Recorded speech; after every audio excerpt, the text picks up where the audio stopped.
on insolvency regime in Europe. Just few rules for the audience, that please keep your microphone on mute till Dr. Paul is speaking, and then you may post your questions on the chat box. However, we have reserved last 20 minutes for question and answer. Therein you can use your microphones for asking question after raising hands by using the raise hand icon. Over to you, Dr. Paul. Thank you very much, Urushi. And thank you also to you and to Niti for the wonderful invitation to come and speak to you all. I hope you're all able to hear me. I've been asked to talk about insolvency responses in Europe to the pandemic, and I've picked a selection of a few countries because most countries have actually introduced legislation to deal with the pandemic. And in fact, there are two particular types of responses that we have seen so far. The first is what we call an economic response, addressing the issue of cash flow to businesses. And then the second is a structural response, which actually looks at the aspects of insolvency law and restructuring that need to be adjusted to deal with the pandemic. So in the case of the first country that I'm going to look at, the United Kingdom, we have some very recent measures that were introduced and in fact debated in Parliament only this week. So let me start first with the position in the UK. Okie dokie, and press the button for the next slide. Is it working? That's a good point. Technology is wonderful when it works.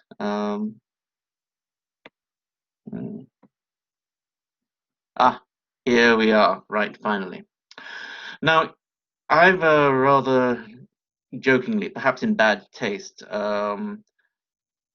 talked about the three waves of COVID response in the UK, because in 1918 we had the last major pandemic, which was called the Spanish flu. And between 1918 and 1920, it was a very disastrous flu which killed nearly 70 million people all across the world. And it did come in three waves. And I think that's the thing we are particularly worried about the current pandemic, is how long it will actually last. Because in 1918, they thought that the first wave was going to be the end of the pandemic. They then faced a second one and a third one and some lingering effects of localized outbreaks, which meant that the pandemic wasn't officially over till 3 years after it had begun. So I'm hoping that because we now live in a world which is much healthier and which has better healthcare or access to healthcare potentially, that this current pandemic will not last as long. But we must anticipate that possibility. So in the UK, the first wave essentially occupied the initial phases of the pandemic, so from March to April. And what we saw were court adjustments to the new way of proceeding. So the civil courts carried on functioning, and there were quite major restructurings which were ongoing and which were settled during this period, including the Debenhams restructuring, Debenhams being a very famous chain store here. So the courts continue to function without physical meetings or hearings, but in fact managed the transition to online work quite speedily. That's just a civil courts. Our criminal courts still have problems because of the special nature of the need to have the public there. So generally, court procedure and deadlines have been adjusted. So there are longer grace periods for filings. There's much more leniency when it comes to the depositing or filing of documents. So court procedure has had to adjust generally too. But in this first wave, what we saw were economic responses. So what the government did was essentially try and keep as much cash flow going to businesses as possible and to reduce the demands on businesses' cash flow. So for example, they suspended business rates, which are the rates that businesses have to pay for the occupation of property. So it's rather like a local tax or an income tax on businesses. This is in addition to the value-added tax that they pay on sales, and indeed the rentals that they have to pay for the commercial premises they occupy. But business rates are actually a very high burden on most firms, so those were suspended. The government also postponed tax filings, which really means that it's potentially depriving itself of incomes, and this may have an impact on the ability of the government to continue to fund the schemes that it has introduced going forward. And there are two particular schemes that it did introduce. The first was called the furlough, from an old English word meaning to allow to go on holiday. And the furlough scheme was designed for the government to support employment by paying the wages of employees who were not necessary for business or the continuation was during this period. So effectively, they went on holiday paid for by the government up to 80% of their salaries, with the expectation that employers would continue to pay the remaining 20%. And so far, we've seen very little evidence that employers have been able to maintain full payments to employees. Unfortunately, the self-employed, so your ordinary tradesmen and women, including professionals like barristers, all on self-employed basis, only received their support late last month. And that support is based on an average of the calculated tax returns that they have filed for the last 3 years. So it was, I suppose, quite scandalous that they were not protected in the same way as employees at an early stage. And more generally, what the government tried to do was to ensure cash flow went to those who were in employment and lately to the self-employed, and also prevent them from losing their homes. So there's a limited prohibition on evictions, and this is part of general economic responses. There are no rent waivers. तेरा ढूंढो मैं side में चालू कर लिया.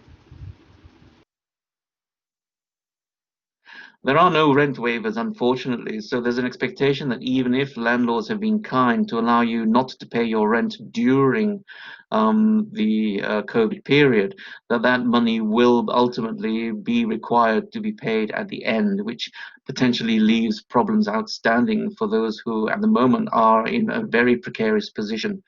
Particularly, even if they are on a furlough scheme, they risk redundancy as businesses start to return to operational activity, but find that they cannot cope.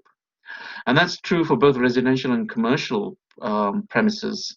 So we have heard more recently of cases that commercial landlords have continued to demand rent and have not been very sympathetic to the inability of the tenants to carry on business and to generate enough money to pay. In the same way, the government wanted to encourage banks to lend more money and to give mortgage holidays, so that if you owned property and you were paying a mortgage, then you would be able to apply for a holiday lasting up to 6 months, with the expectation that the debt will be recalculated and that you would pay the outstanding amount when ultimately times were better. Unfortunately, in this respect, we have seen the banks really not respond to the government, and in fact, the banks were threatened with action by the regulator, and in fact they were prohibited from making payments to their own shareholders, so that all the money that was in the bank's coffers could in theory be lent out. So in this first wave we saw economic responses which essentially targeted the cash flow of businesses and trying to ensure that employees could continue to pay their outgoing amounts, including rent. Now in the second wave, which is the more recent wave, here we have had the Corporate Insolvency and Governance Bill published. It was published in late May, and it was debated this week, in fact on Wednesday, and it was rather unfortunate that the Business Secretary Alok Sharma fell ill immediately after the debate and had to isolate himself with suspected COVID. It turns out that he had a test the very next day and he was clear, so it was just, I suppose, stress or ordinary illness. But it did, raise the possibility that the progress of this legislation would be halted temporarily because of the risk of illness within the government. Now, in the parliamentary debate on the 3rd June, and if you read the text, there were very essential measures. These are measures that I consider to be part of the second wave. So the first and most important one is to suspend any winding up petition. So what this means is that even if a business is insolvent, that a creditor cannot petition for it to be wound up, even if the statutory deeming provisions have been met. And the two usual ones are the fact that there is an outstanding judgment that has not been settled, and also that the business has been sent a demand, a statutory demand, and it has not paid within 21 days. Normally, a creditor would be entitled to have the benefit of the winding up petition and to begin proceedings in relation to the debtor. Now, the ability of creditors to wind up businesses has been suspended, but businesses themselves can still apply for insolvency protection, and that applies to all procedures that exist in the UK, whether that's a company voluntary arrangement, administration, or liquidation. At the same time, the legislation also intends to extend the clawback period, so effectively deeming the COVID period as not counting towards any limitation or any time constraints when it comes to calculating the ability of the insolvency practitioner to claw back amounts that have been taken out of the business unlawfully. In the legislation as well, there has been the protection of what are termed essential or utilities supplies. Now, generally, these include telephone, water, gas, and electricity, and more recently also broadband. Now, these are considered to be essential supplies for all businesses, and in England and Scotland, utility suppliers cannot cut you off even if you fail to pay bills. Any debts that are owed to them simply attract a priority in any insolvency that happens after that. So unfortunately, the situation was not the same in Northern Ireland, and so this protection regime was extended. So the entire UK is now covered by a prohibition on utility suppliers cutting you off. What is interesting about the legislation is that it also extends this protection to general supplies. So it prevents termination clauses in contracts for all suppliers to businesses, whether it's financial supply or trade supplies, from being cut off simply because the business is insolvent. Now, interestingly, what this does is to shift the risk to the trade and the financial suppliers, because essentially they have no means of stopping their performance of the contract. There is only one exception that is permissible, is if you are a small business that is supplying, and the thresholds are very complex to calculate, but if you fall within them, then you can insist on being paid for the supplies that you give to any business that is affected. In the legislation as well, and this is very true of a number of jurisdictions, Australia has introduced this rule, and so too Singapore, is that the idea of trading while insolvent is no longer regarded as being an automatic precursor to insolvency or attracting liability for directors who do so. Now, the idea of wrongful trading is very simple. If you are insolvent, you should seek court protection. But there is a get-out clause for directors already, which is that if there is no risk of insolvency, or if the risk is not appreciable, then you can carry on trading even though technically you may be insolvent. And of course, the test of insolvency is being unable to meet your debts as they are due. So the legislation says that businesses can continue to trade even though they are technically insolvent, as long as that appreciable risk does not exist. And if it does exist, then businesses are still required to file for insolvency protection. And if they not, then the directors are personally liable for any losses that occur from the point onwards. Now, also in regard to the general environment of of corporate governance, hence the title of the bill, Corporate Insolvency and Governance, Corporate filings have been suspended, and reporting has also been suspended.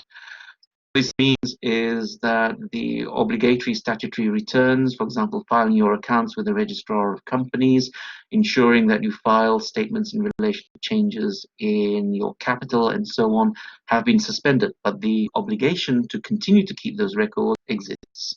So this is what we're doing in the COVID period, essentially trying to ensure that businesses that are continuing are still able to continue, that directors do not attract the risk of insolvent trading if this happens. So there's a general relaxation. I'd call this almost a grace period.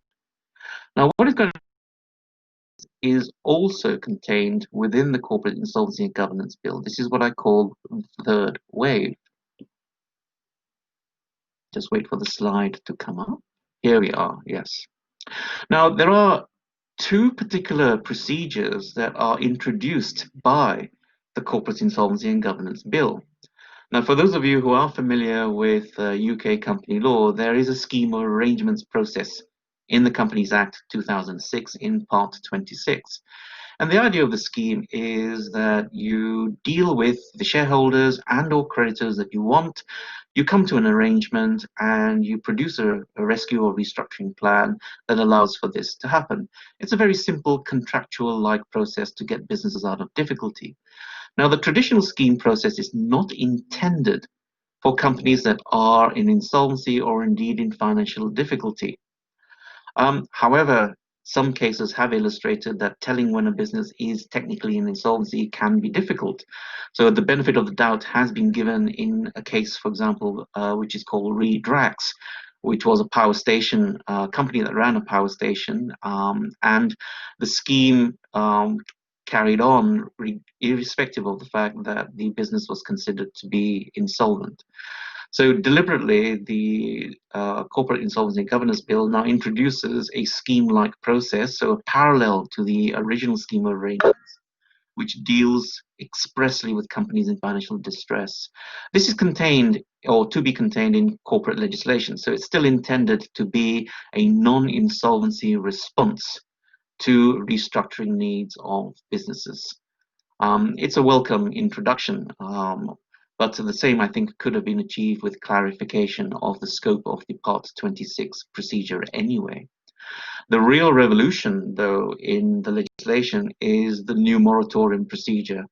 This was first mooted in 2016 when the UK government then fell in love with the idea of the American Chapter 11 and thought it was such a wonderful thing to have. And so they wanted to introduce a model Chapter 11 for smaller companies into United Kingdom legislation. Unfortunately, there is a very different way of proceeding. What the Americans tend to do with Chapter 11 is what they do with all insolvencies. They have the concept of the debtor in possession. So it's a debtor that drives with the assistance of a restructuring officer or their financial officers and produces a plan for approval by the creditors. So it's not really a protection for the debtor. So it's not a get-out clause for the debtor that the debtor is able to choose when they become insolvent. Because at the end of the period, the first period of a Chapter 11 process, you have to produce a plan that the creditors will accept. So there is always that sanction. You cannot open proceedings if it is unlikely that creditors will accept a plan at the end of that process. Now, the UK system is predicated on what we call the PIP, so the practitioner in possession, because there is a historic mistrust of the debtor's ability to run the business. If they have, the idea being that if they have put it into insolvency or brought it into insolvency, they cannot be trusted to bring it out of insolvency. That's the role of the practitioner. So the moratorium procedure is very different from Chapter 11 because it is a practitioner in possession regime, but it sits as a precursor to formal insolvency or as an alternative. So it joins the toolbox. So it sits alongside corporate voluntary arrangements, administration, the pre-pack variant of administration, the new light touch variant of administration, and then the voluntary liquidations, the involuntary liquidations, and so on, as well, of course, as the out-of-court type of workouts. So this is just an extra element What is particularly interesting about the legislation is that a lot of space in the new bill is devoted to this. The COVID-related measures that really deal with the second wave are about 30 to 40 pages of the legislation.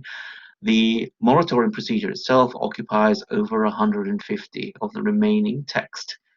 It's a very, very important procedure, but also a very complex procedure. And when you look at its terms, it is accessible only to small and medium enterprises that have not borrowed money from the public through a stock exchange or issued any financial instruments, so bonds, other forms of debt instruments, and so on. So it will benefit the vast majority of businesses because in the UK, as in most countries, small and medium enterprises are 90 to 95% of the economy. So this is going to be a very valuable addition because we suspect that all the measures in the second wave are simply holding measures, so that the COVID crisis simply has put into suspended animation businesses that when the lockdown ceases and they are able to open to the public, will not return to profitability or indeed return to any form of operational certainty as they used to before the crisis. And we are already seeing some evidence of this because there are limited numbers of businesses that are open, but there seems to be a general lack of confidence on the part of consumers, perhaps related naturally, of course, to worries about attracting or catching the disease. So people are not going out, people are not spending their money, even in the businesses that are authorized now to open. So the third wave really is about anticipating what might happen when lockdown ends, and there will be a wave of businesses all heading to the insolvency courts. And this is what the Greeks call a hecatomb, in other words, a mass sacrifice. And it might leave the economy leaner afterwards, but it will cause an enormous amount of uncertainty, and it will put a lot of employment at risk. The response in the UK. Now, let me just give you highlights of the responses in some other of the European jurisdictions. And I've picked France, Germany, and Italy as prominent jurisdictions within the European Union. In France, we also see the same approach to economic measures as well as insolvency-related measures. Now, interestingly, unlike the UK, France has suspended termination clauses in financial agreements as well as leases. So landlords cannot initiate eviction proceedings just as they can in the UK, but the state has introduced a guarantee for extra funding to be able to cover the rental costs for, and of course support for employee wages in this period. And what this really means is, unlike the UK, landlords actually have a guaranteed source of funding potentially. Now, the problem with the state guarantee for extra funding is that at the moment it's very limited in the way that it operates. Banks are still very cautious about extending any form of lending, and we are seeing this pattern in the UK as well. Despite measures encouraging banks to lend, despite the existence of this state guarantee, banks have been very, very cautious about extending any form of finance. So it's quite rare that a business is able to obtain finance unless the state guarantee is watertight. But just like the UK, the support for employee wages has been an important component of ensuring that cash flow outgoings from businesses are reduced. And I must say that in France, they have a much more generous system than in the UK in relation to support, in many cases, extending up to 100% of the wages of the employees. Just like in the UK, filing requirements have been relaxed, public hearings in courts have been vacated, there has been a transition generally in the civil courts to online processes. The one caveat being that procedures must still continue with an adversarial process. So you still have these hearings online at which all the parties must be represented. So there cannot be ex parte types of procedures occurring. Now, in relation to the insolvency targeted measures, what France has done is, here we are, the duty to file, which is the way in which the wrongful trading framework is expressed in many continental countries. Under wrongful trading in the UK, if you are insolvent, you have an obligation to seek protection from the court. Now, it's structured in a slightly different way in countries like France and Germany. There you have a duty to file if you are insolvent, but that duty can be triggered by a number of different things. For example, a loss of capital in Germany up to 25%. So if you've lost money from your business and it amounts to 25% of capital, even if you are still technically solvent, you must seek the protection of the courts. So there are both insolvency triggers as well as non-insolvency triggers. But filings can still occur even though the duty to file has been suspended. Only creditors cannot petition. Debtors can still opt to open procedures.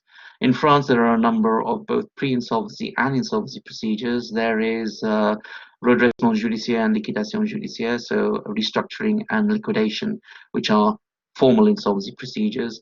And then you have what are called preservation proceedings or safeguard, and you also have conciliation, which is a form of settlement, rather like a corporate company voluntary arrangement in the UK. Procedural periods for a lot of these processes have been extended. So the pre-insolvency negotiation, which was a maximum of 4 months. So if you open a settlement procedure with your creditors, you have 4 months to come to an agreed plan. So all plans that were open during the COVID period have now been automatically extended by law till August. And there is a facility in the legislation, just as there is in the UK, for periods to be extended. In the UK, the ultimate period is supposed to be a month after the legislation is passed, but there is a provision in the draft legislation that allows the Secretary of State to extend periods by 6 months at a time. Now, given how long the 1918 pandemic actually lasted, so just under 3 years, we are not sure that these measures can only be limited to what happens in 2020. I think we must expect that the sequel of the pandemic, both in terms of impact on health as well as impact on the economy, will continue into 2021. And we must not be surprised if there is a global recession that follows this period. But in France, so far, all pre-insolvency negotiations have been extended to August 2020. The observation period, which is the opening period in most insolvency procedures where the practitioner goes in and assesses the viability of the business, normally lasts for between 6 and 8 months. That has automatically been extended by further 3 months. And the implementation of any rescue plan that is adopted in insolvency proceedings now has moved from 10 to 12 years. I mean, you might be surprised, of course, to learn that in France there is this very generous period for implementation. Yes, actually, Sartak, the pre-insolvency regime does have a voting mechanism. The there are two variants. There's the traditional safeguard, and then there's also the accelerated safeguard with a financial variant. And there you do have votes, so separate votes by creditors as well as bondholders. And there is a complicated mechanism for resolving the differences if the two groups vote in a different way. So yes, you will have a vote for adoption of the settlement plan, just as you would in the United States or indeed in the United Kingdom. Now, in France as well, the threshold requirements have been adjusted. So accelerated proceedings, the accelerated safeguard, for example, is normally accessible only to small businesses that do not exceed a particular turnover. Now it's been opened up so the turnover requirements no longer apply. Whether that will still remain the case after the COVID period has come to an end is an open question. And what we are seeing is that there are powers in the legislation for these supposedly temporary measures to continue despite the end of the COVID period. It's the same in the UK, where there is a power in the legislation to actually amend the Parent Act, the Insolvency Act 1986, or indeed the Companies Act 2006 for the corporate related procedures. So it is likely that if benefits are seen from some of the measures that are supposed to be introduced only temporarily, that they will carry on afterwards. And in the same way as accelerated proceedings have been, the turnover requirement has been removed for simplified liquidation, which is a very quick process of essentially selling up the goods and distributing to whom you can. There is now no employee maximum. So small and medium enterprises that have hit insolvency can take advantage of the simplified proceedings, which really means minimal court supervision, much more in the hands of the insolvency practitioner. Yes, the last item actually in relation to France, and also curiously in the moratorium procedure, which is going to be introduced, is this idea of protection for new and interim financing. Now, this is an idea which has reached its culmination. I was on the experts group which helped to design the preventive restructuring directive, which was introduced last June. So that's a European Union-wide initiative, and countries are normally given 2 years from the introduction of that legislation to transpose its terms into domestic law. And the way that we suggested transposition occur was either on an adopt or adapt approach. So either you create a new procedure based on the directive, or you adapt one of your existing procedures. But one of the important aspects of the preventive restructuring directive is this protection for new and interim financing, which is also accompanied by a safe harbor clause. So directors do not acquire liability for taking on this financing if it is generally needed for the purposes of business continuing, and this financing does attract a priority. And it is immune from a clawback action, for example. So if you repay loans that are taken out as new or interim financing, then those sums cannot be clawed back. So these important measures, the safe harbor, the immunity from clawback, and the general privilege or protection for new and interim financing is considered to be the core of the way in which preventive restructuring occurs. Are the lenders okay with that, Anuradha? Well, that's a good question. I suspect they're not happy. Well, if you are the lender that's giving the new and interim financing, you will be. But if you are the old lenders, the traditional lenders that have declined to extend financing, you will see your priority go further down. Unless, of course, you have real security, in rem security, then you sit pretty whatever happens. I think that is the problem that most lenders will face, that when you have a new procedure with a new way of doing things, then there will be an impact on the way they carry out business. In the same way that I wrote an article many years ago about the homestead exception. Why shouldn't homes or debtors' homes be immune from seizure by the creditors? Because in essence, when a business goes insolvent and its security is taken out of the family home, the risk is not just that the debtor will lose the business, but that the debtor's family will lose their home. And I suggested that even if a homestead exemption was introduced in the UK, lenders would just learn to lend in a different way. They'd accept the risk, and they would guard against that risk, perhaps by better security or by higher interest rates, or by more diligence when it comes to ascertaining the viability of businesses. So in this case, yes, with the protection for new and interim financing, lenders are reassessing the way in which they lend. So they're just having to deal really with the new way of doing things. And most lenders cope because, after all, it's their business, making money out of money.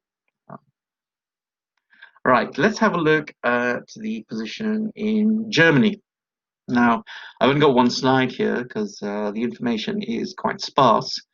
But you will see, rather similarly to France, that there is a suspension of the duty to file. This is time limited till September 2020, although there is an expectation that if the crisis continues, then this will also be extended. There are exceptions, however, just like in the UK with wrongful trading. So you can carry on if you're insolvent, but not if there's no way of avoiding a liquidation. So if there's no hope, then in Germany, just like in the UK, you have to file for insolvency. And there's also another exception, which is insolvent prior to the crisis. And this is calculated. So if you were insolvent, you had one of the grounds for insolvency sometime in March before the crisis opened, then your creditor can still call you into insolvency and you can still file in order to become insolvent. Quite how you prove this is, of course, quite difficult, but that facility still exists. There's also an exemption for fraud too. Creditor petitions have also been suspended, and of course the grounds exist before the crisis, and that's a common measure that we're seeing. We're seeing debtors still being given the facility to apply for insolvency protection, but not creditors. So we're not seeing ransom situations, holdout situations where creditors essentially put a block to the debtor's ability to gain new financing or the debtor's ability to continue, because they just do not have the means of approaching the court and essentially blackmailing their debtors into paying. Also in Germany, a protection for new financing. This is quite an interesting measure because Germany seems to be enacting some of the transition to the preventive restructuring directive early. And then also, like in the UK, there's a protection against a failure to pay utility bills. So the utility companies must still continue to supply. And generally, in relation to contracts, so for supply, for finance, for practically everything that a business needs, there is a protection from termination clauses. So we're seeing across Europe very similar measures.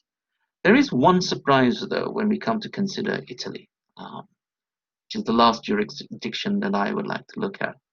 Now, you have the general measures, of course. You have court hearings postponed. You have procedural deadlines suspended. This is true, really, of the way in which courts have had to adjust to the reality of doing things now. Rather surprisingly, in Italy, the insolvency reforms that were due to be instituted, they had a commission some 2 years ago, which came up with a wonderful plan. They had an interim law which said that the law is going to change and we're going to introduce new procedures. So here are the transition requirements for that. And when the code comes in, then we will have a new world when it comes to insolvency. All of that has been suspended. The code has now been postponed for at least a year. It was considered that for debtors and creditors to have to become used to a new way of doing things, to entirely new procedures during the COVID period would have been unfair. In the same way, you have deferral filings for creditors, and you also have adjustments to the clawback periods. But the surprise in Italy, which is very unlike other countries, is that voluntary petitions have also been deferred. So while it might be an advantage, as it is in the UK, in France, and in Germany, for creditors not to have access to the courts, the rationale for debtors being excluded from applying for insolvency is very, very different. And it's considered in other countries that for a debtor to be able to seek protection is still an important part of the process. There is no rationale. I was speaking to an Italian conference yesterday, and a very eminent judge who is a member of the Supreme Court said that this was quite irrational, quite a curious thing to introduce.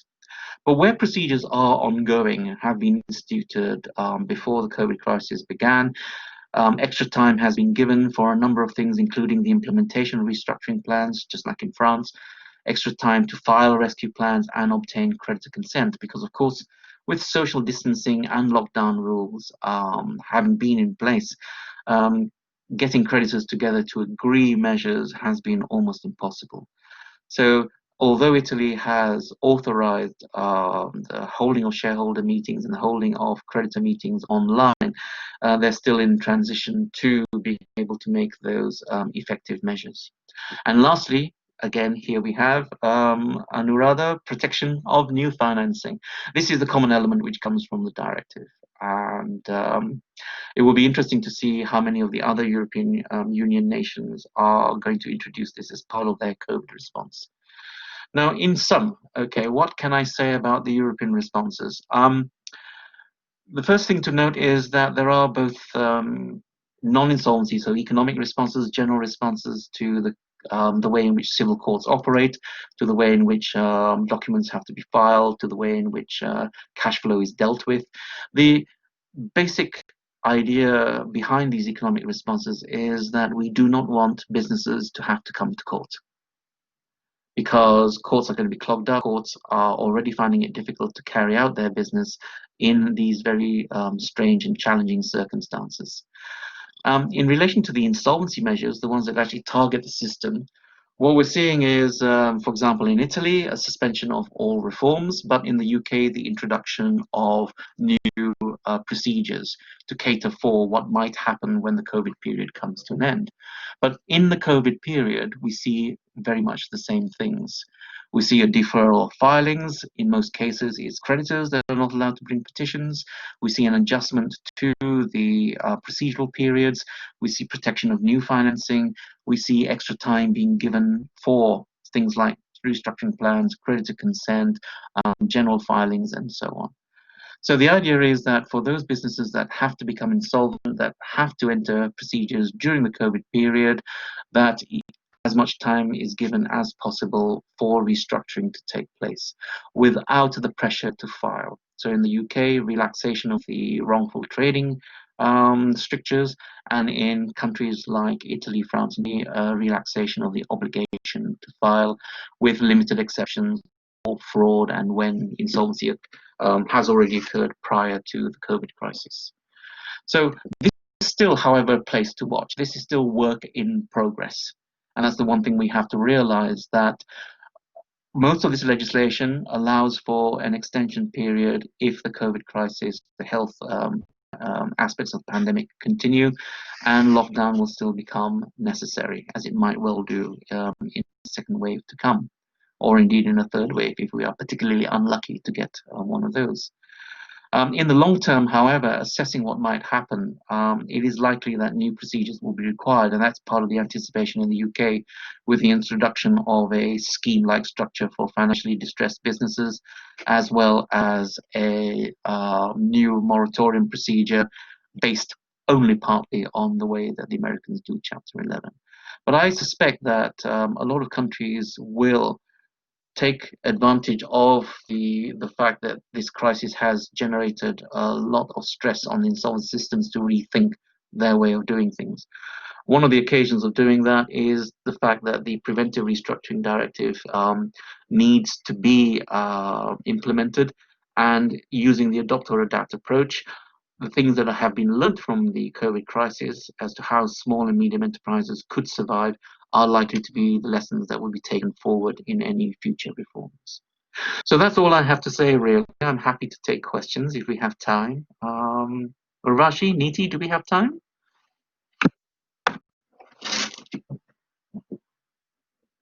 Yes. In fact, we have two questions ready. Urushi, would you like to go ahead? There are already questions here. I have not assessed the stats recently. We are not seeing actually an increase in the number of petitions being filed by creditors, because there aren't any by the creditors. Are there increased petitions by debtors? Yes, there have been when compared to this same period last year. So it's a bit difficult to compare because creditor filings are not present in the current batch. So the overall figures are very low when compared to this period last year. But if you subtract from last year's what the component of debtor filings is likely to be, then yes, there have been an increase. But it's not a major jump. A lot of businesses have been taking advantage of the furlough schemes or the protection schemes of the the grace periods being given by the government in relation to filing tax and paying business rates and so on. So a lot of businesses are at the moment in a state of suspended animation. I think the real test of the COVID response will be when lockdown has come to an end and businesses are returning to some form of normality. We all suspect that there will be a huge jump in filings then, as businesses realize that they are unable to cope with the new world. There's a question from Anuradha. Yeah. Guideline plan to prevent availment of benefits by zombie companies, as mentioned by Scott Atkins. Basically, companies have not viable survival, but will take on the government benefits and continue to run with no hope for future revival. So what are the best ways? What's the best way of protecting against that? Well, I'm not entirely sure that I think the COVID crisis has actually given a small breathing space to these zombie companies, because we were heading for recession anyway. The cumulative impact of Brexit and uncertainty when it comes to came to leaving the European Union, and the lack of consumer confidence actually drove down sales in the Christmas period, which is the most important period for most businesses. So it was likely that at the end of the first quarter, most businesses fail at 3 monthly intervals because that's when rent has to be paid on their commercial premises. So we see normally a big rise in insolvencies after the Christmas period at the end of January, beginning of February, which is when rent is paid. This year, yes, we had some of those figures, but then we entered almost instantly into the COVID period when a lot of these businesses got a cash boost from the government. Now, can we guard against these zombie companies using this? No, we can't, because there was no test. In other words, if you were already insolvent or if you weren't already insolvent, you were still entitled to receive government help. So there was no entry requirement to these economic responses to COVID. Now, in most cases, of course, it's a moral hazard. Like having a driving license. We don't ban driving licenses simply because some people are killed on the roads by bad drivers. It's the same with the COVID response. It was impossible to detect who were zombie companies prior to that and who were at serious financial risk. We just had to admit them to the process. We will discover, I suspect we will discover, Anuradha, at the end of this, when we have those extra filings and zombie companies ultimately go because they haven't been able to survive. But I'm not sure that there is a way to guard against this, particularly now in the COVID crisis. Now, Gurdeep, in the context of Germany, if the creditors can still file petitions with claims that grounds existed and courts can make determination, wouldn't it ultimately defeat the purpose of shielding debtors? Yes, I agree. It's a bit odd, actually, but the Germans have been very keen on holding directors accountable. And so what they didn't want to was to give a free pass to people who were already heading for insolvency just because the COVID crisis happened. Very much the opposite of the UK, which didn't have a shielding approach like Germany. In the UK, yeah, you might have been heading for insolvency, but once COVID happened, then we'll give you the money to tide yourself over, and we'll find out what the truth is after the event. In Germany, they're very, very cautious in this regard. So I'm not sure that the courts are going to be very, well, put it this way, the forensic ability of a judge anywhere in the world in terms of assessing what insolvency is, when insolvency happens, what is likely to happen, really depends on expert evidence and expert advice. And if the experts say that no, it was uncertain, sufficiently uncertain that the business was insolvent, but look, the COVID measures have removed this, then judges are unlikely to punish businesses even if they were technically insolvent prior to the crisis. I think they might well give them the benefit of the doubt. So it will be interesting to see the stats. I'll ask my colleague Stefan Madaus, who gave a presentation with me yesterday, whether there are cases that cover the exceptions to the German general protection rules.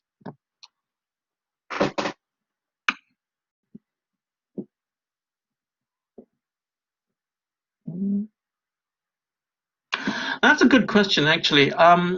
It really depends where you are, because we have such a diversity of the way in which insolvency courts are structured in Europe. In a few countries, they are self-standing courts, so it's possible to carve them out from the system and make them continue to function. In other countries, they're a part of the civil law hierarchy or the civil court hierarchy, and so the general measures that apply to all civil courts will also apply to insolvency courts. I can only look at some of the examples. In Italy, they've had the to online hearings, the same in France, the same in Germany, and also in the UK. Civil courts seem still to be functioning well. And that is positive in the sense that procedures that are ongoing, procedures that are introduced or instituted voluntarily by debtors can still happen, and we can still have restructurings in the COVID crisis. So it's not suspended animation for everybody. suspended animation really only for those who are not going to do anything and are just waiting for better times. But if you need court protection, if you need to restructure, that can still happen. So does it justify voluntary action? I'm of the view that the suspension of all creditor petitions might have been not be a good idea. Courts are generally quite wise to when creditors are using insolvency process simply as leverage or as bargaining. So I suspect that this is more a psychological response to insolvency, that because debtors have so much already to worry about, not just in general health terms, in security to their employees, in the safety of their business, in their ability to operate, in the risks in relation to future operations, even if lockdown comes to an end, that most governments were unwilling to add the risk of facing creditor demands during this period. Essentially, the protection that the government gave in terms of providing financing to help support employees and to reduce the cash flow outgoings also extends to protecting debtors against the risks of litigation. Whether that is a good or a bad thing, I think with the benefit of hindsight after the crisis, we'll be able to say whether it was or not. At the moment, it's just one of the measures that have been introduced because people think it's a good idea.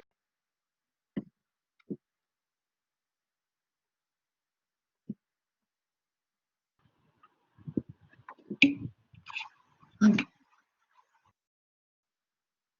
have one more question.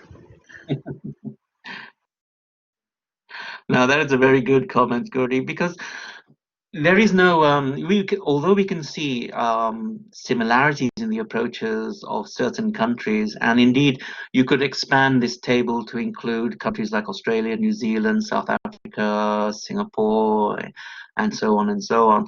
So, but every country has a slightly different way of doing it, because what we mustn't forget is that insolvency is tied into the functioning of the economy. So there must be both economic responses or economy focused responses as well as insolvency responses to this.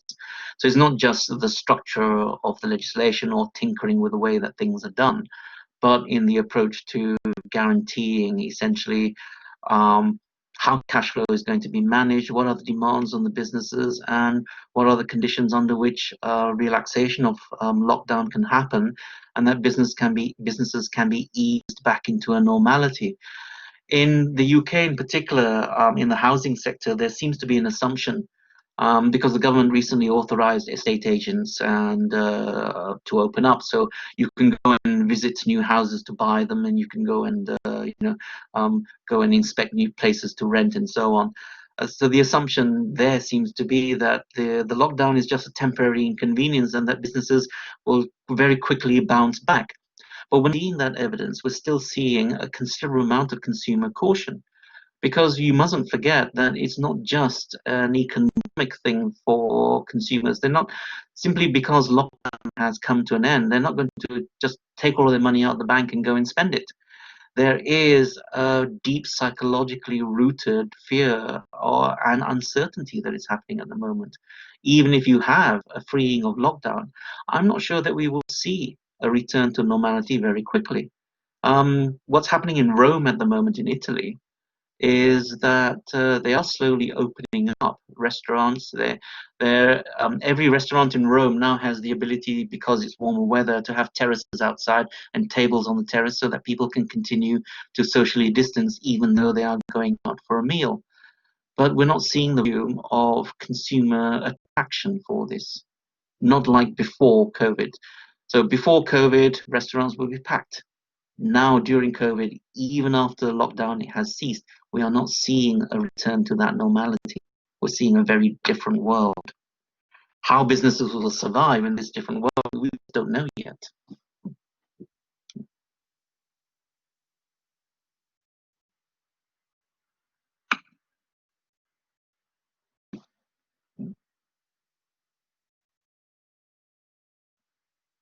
Yes, Anurag, that's a very, very good question. it's a bit like COVID itself. If someone dies of COVID, is it because of the infection that COVID brings or response to the virus, or is it because the underlying health conditions and susceptibility of the individual have contributed to it? So without COVID, would death have happened anyway? It's the same here in insolvency. So without COVID, would insolvency have happened anyway? So extricating what would have been a natural decline for a business from the pressure that COVID and the response to COVID has brought. I think we will be debating this for years to come. I really do. And I think the judges and the courts will be under tremendous pressure. But where will it be important to do this? I think only if there is a liability issue. I agree with you, Anuradha. I'm not sure that the courts are the best entity to do this. Judges are very, very well legally trained, but in very few countries they also have business training. I can think of France and South Africa as being examples where they would be comfortable with looking at balance sheets just as they would be at looking at the detail of legislation. So very few countries are or have the judicial structure that would be really comfortable with assessing the economic aspects, the financial aspects of insolvency as they do compliance with the legal grounds for insolvency.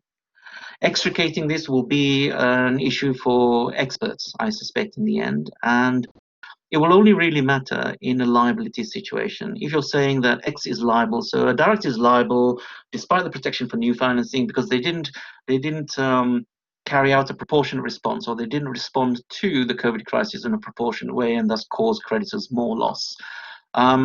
If you have a liability situation like that, then it will be a debate. The creditors will be saying, yes, it's all your fault, and here's how we prove it. And the debtor will be saying, no, it's not my fault because COVID happened and COVID caused these things to happen. So my contribution to it was minimal. Any discussion? Not at the moment. We're not seeing any of this discussion. At the moment, I think we're just seeing reactive legislation. COVID has happened, it's arrived, and it's caught people by surprise. And what we're really doing is trying to tide over this period. So when you look at all the measures, it's really about making sure that businesses can last the duration from when we enter into COVID and when we come out. What happens when we come out and how we prepare maybe for the next pandemic, or we prepare for the next global recession, that I think is has yet to be decided. Okay. Thank you so much, Professor Paul, for such an amazing session. I'm sure everybody would have enjoyed, and also to our audience member for fantastic questions in this session. And also, I would like to thank Dr. Neeti finally for the vision of this Friday Web Talk series, for which we're getting a lot of lessons from other countries on how they are handling COVID. And I'm sure that would be helpful for how India would handle COVID and insolvency regime, changes in insolvency regimes. Thank you so much. Well, my pleasure, and thank you all very much for attending, and good luck with your studies and continuing professional lives, and keep well, stay healthy. You too, Professor Paul. Thank you so much. Okay, thank you.